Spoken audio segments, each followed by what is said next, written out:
Assalamualaikum dan salam sejahtera. Belanjawan 2024 akan dibentang di Dewan Rakyat Jumaat ini. Jadi apakah yang rakyat perlu tahu? Pertama sekali, korang kena ambil tahu apa kesan hutang kepada negara. Kesannya, kerajaan tidak dapat lagi meneruskan apa yang sedang dilakukan sejak tahun sebelum kerana ia tidak lagi sesuai dan mampan. Tahukah anda negara kita telah berbelanja melebihi pendapatan sejak tahun 1970 kecuali 5 tahun. Selama 48 tahun kewangan negara di tahap defisit. Jadi apa maksud defisit kat sini? Jika hutang RM 1.5 trilion dibahagi kepada 32 juta penduduk Malaysia, kita semua seorang berhutang RM 46,875. Korang tahu tak? Pasti ramai yang kurang senang. Kenapa asyik nak tekankan hutang negara je selalu. Ini soal duit. Kalau nak pinjam dengan kawan halal tak ada masalah, tetapi ini berkaitan kewangan negara. Jika dibiarkan, rakyat sendiri yang akan terkesan. Saya pasti kestabilan ekonomi Malaysia adalah perkara utama yang perlu kita fokuskan sekarang. PMXD dah cakap kerajaan tidak akan mengambil pendekatan business as usual dan akan mengambil pendekatan yang berbeza untuk mengukuhkan kedudukan ekonomi negara. Jadi bagi belanjawan 2024, pasti ramai yang ada harapan apa yang kita boleh dapat. Subsidi telah menjadi sebahagian daripada ekonomi negara sejak berpuluh tahun.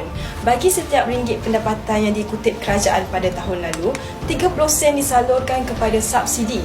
Pada 2008, kos subsidi yang dibentang berjumlah RM 35.2 bilion.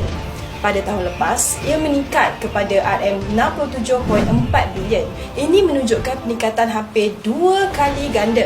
Bagaimana pula dengan 2023? Perbelanjaan subsidi kerajaan untuk 2023 pula adalah sebanyak RM 58.6 bilion.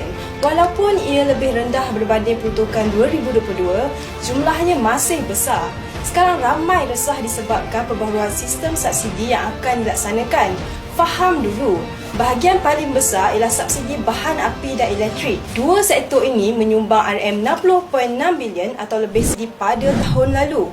Perbezaan peruntukan antara tahun lepas dan tahun ini menunjukkan perbezaan sebanyak 8.8 bilion. Dengan peruntukan 58.6 bilion, ini menunjukkan kerajaan berjaya membuat penjimatan sebanyak 2 bilion kerana berjaya menyumbang sebanyak 60.6 bilion. Untuk bahan api saja mencecah kira-kira RM 50.8 bilion, manakala subsidi elektrik pula berjumlah 9.8 bilion. Manakala, barangan dan perkhidmatan lain yang disubsidi oleh kerajaan hanya menyumbang 10% daripada jumlah perbelanjaan subsidi. Jadi, rakyat akan mendapat banyak manfaat jika subsidi bahan api dan elektrik dialihkan kepada pembelajaran ekonomi dan sosial lain. Apa pula kata anda? Sekian dari saya Azia, Wadah Dedi. Berani, telus dan informatif.